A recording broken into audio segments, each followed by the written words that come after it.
Hey guys, in this video, we are going to be doing how to price your home if you're not working with a real estate agent. What are some tips, techniques that you can use to get a fair market value on your house? So stay tuned.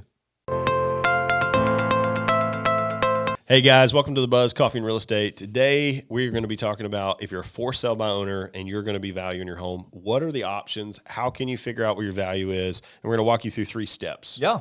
So this is, what are we talking? Episode 4, right, in the series. And just a reminder, we've been going through parallel paths of if I work with a realtor to help me sell a house, here's the process. If I don't work with a realtor, here's the process. That's right. And yeah, there really are, I would say probably 3 different commitment levels to find fair market value. That's right. The first one, the easiest one, being just any kind of online evaluation tool. That's right. There's multiples on there. The best known is the Zestimate. Yep. I think Redfin has something on there. Realtor.com.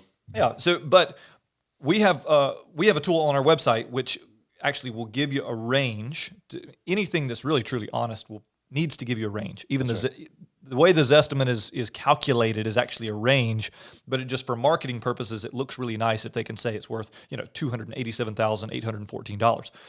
But really, it's always a range.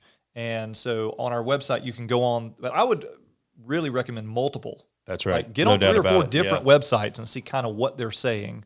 That would be the lowest cost, lowest commitment. You don't have to talk to anybody. It doesn't cost any money type of thing. That's right. And if you pull all those values, let's say you pull 5 values, just pull the average. Oh, yeah. You should get somewhat of a relatively close amount. Yeah. Now, you still may be leaving money on the table because it's just a computer algorithm coming up with something. Exactly. Now, just give you preference. So if you're doing online appraisal, if you're in a neighborhood, let's say, every house in the neighborhood's the same. Like it's a D.R. Horton neighborhood or, a Wade Journey or something like that. Very consistent turnover. Do you always see homes that are for sale in your area? All of that, yeah. All same floor plan, all same size, all same fixture, all that kind of stuff. If you're in kind of one of those neighborhoods, it's probably going to be fairly close. Yeah.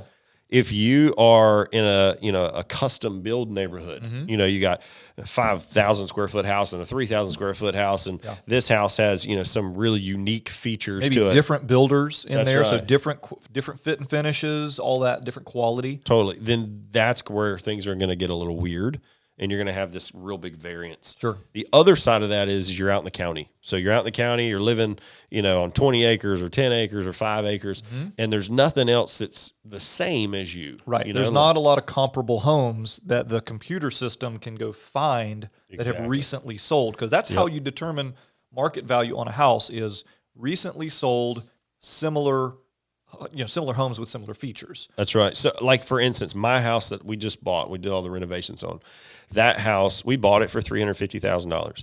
The Zestimate on my house comes in at like $320,000. Okay. Right. Okay. My house is 3,700 square foot with a basement, and it's also got 4 bedrooms. On what, 6 acres? 6 acres. So when I pull comps, I'm being comped against the 5 neighborhoods that are around me that are all 2,500 square foot, and they're on a half acre, quarter acre lot.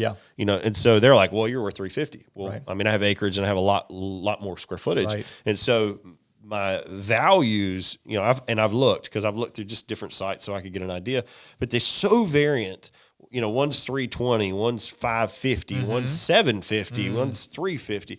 So they're all over the place. And so I now have used our tool, in our website tool, and the website tool comes in at like 455. Okay. Which is fairly close. Yeah. It's probably worth about 550 or somewhere in that range. But, it just kind of gives you perspective of, when you're in that situation with a custom versus others. I mean, my house is probably the biggest house within, the 5 or 6 houses that are in my area. Everybody else's house is 2,000 square foot, 1,500 square foot, but they've got a lot of acreage.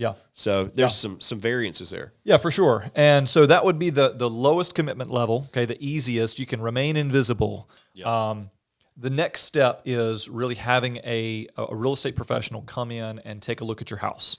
And I just want to tell, from our policy, our company policy of how we operate is we do a lot of value estimates for people. We call them CMAs in the industry, so comparative market analysis. And it's no pressure.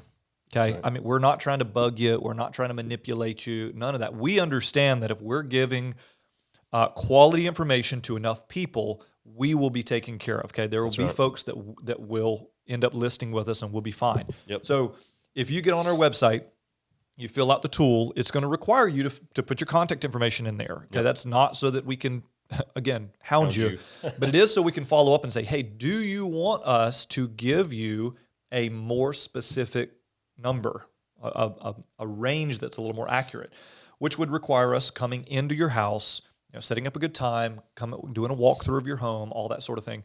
And then we'll send you a full report. It's 30, 40 pages long. That's right. It gives the area, the school systems, the recently sold homes, all of that.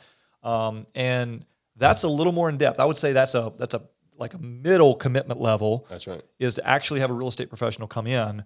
You just want to make sure you have somebody come in that's not going to make your life hell. Because you gave them your phone number. Yeah. And so, just so you know, our company policy, that's how we operate. There are a lot of real estate professionals that, they're really trying to push you into listing with them. So understand that if you do go that route, that next tier of like having a real estate professional look at it, know who you're talking to. Sure. Well, and just to add to that, so everybody knows a realtor in their families and wherever the case may be.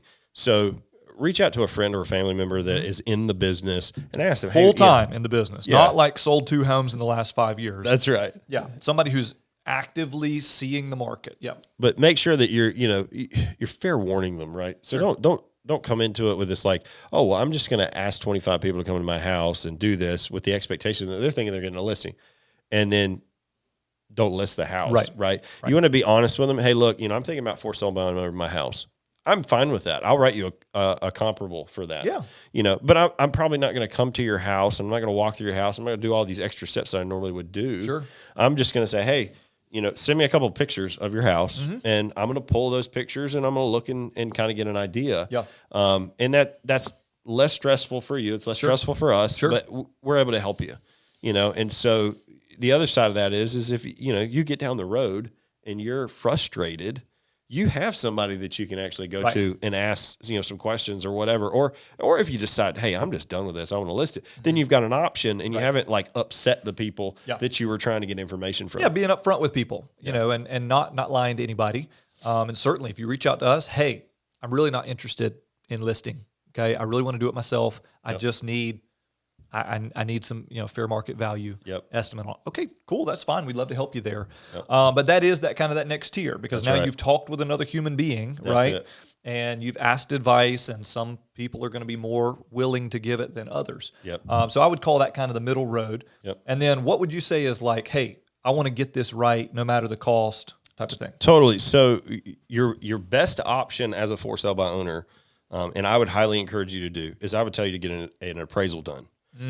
Because number one, everybody's like, well, why would you do that? Well, there's a couple reasons. First off, your job is not a negotiator, right? So let's face facts. This is not what you do for a living, and you don't have the ability to say, well, I know what I'm talking about, because you don't. And so what you need to be able to do is say, I have somebody that I've paid to do their job. And tell me that house is worth $180,000. And that's why we listed it. Because I'm going to tell you, every agent, all of us, are going to come to you. The same exact thing is, well, how'd you get your estimate? Right. How do you know what it's worth? How did you come up with the value? Right. And I'm going to challenge you on that, because I want to make sure that you know what you're talking about. Right. And if I find out you don't know what you're talking about, then guess what? You're now at the mercy you're of at a negotiation. Disadvantage for sure. You've lost a lot of your negotiating leverage. And if you have a report, that's right. And the nice thing with the appraiser is they have no dog in the fight, right? That's exactly right. You're probably going to owe $450 to $600, depending on the size and the location and everything.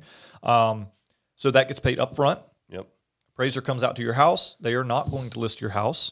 They're going to roll through all of their research. It's still an art form, though, okay? That's right. Understand that. You could have 3 appraisers come out, and they would come up with slightly different values. But those guys, they've got a ton of education. They put in a ton of hours. They're really good at their jobs.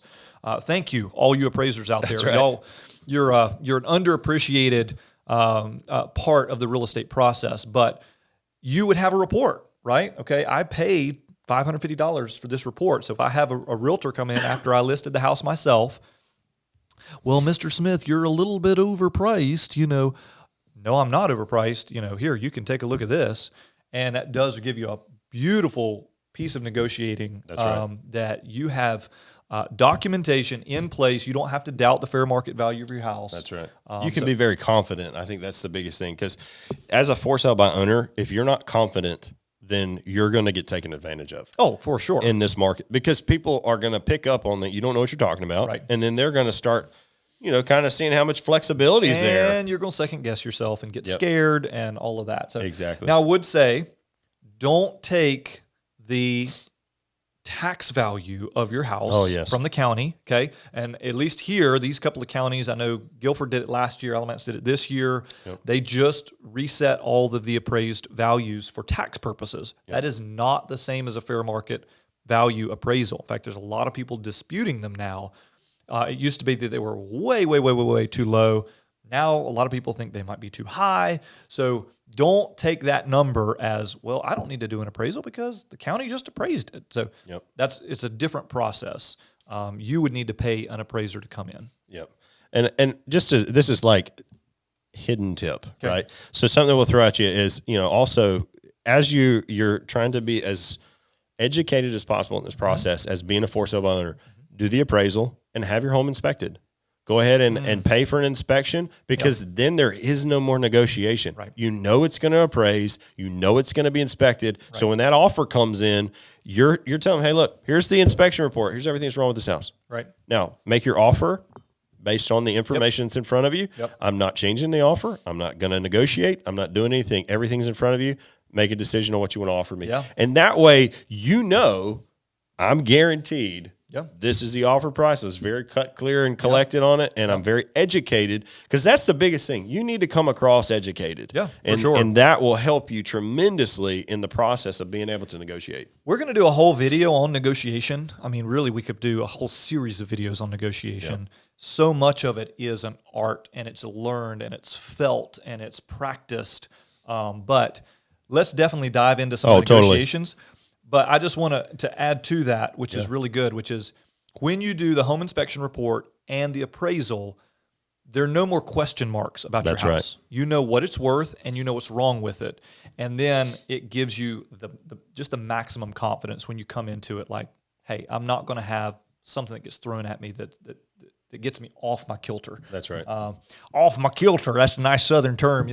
It really gives you a confident position. And like Josh said, it's so important as you come in that you know the house is worth this right here. So that's right. Yeah, I think that's it. Money well spent. Now you're probably going to be between a home inspection and an appraisal. You're going to be in $1,000, $1,200, $1,300 potentially. Yep. But it might be the best money you ever spent there. Totally.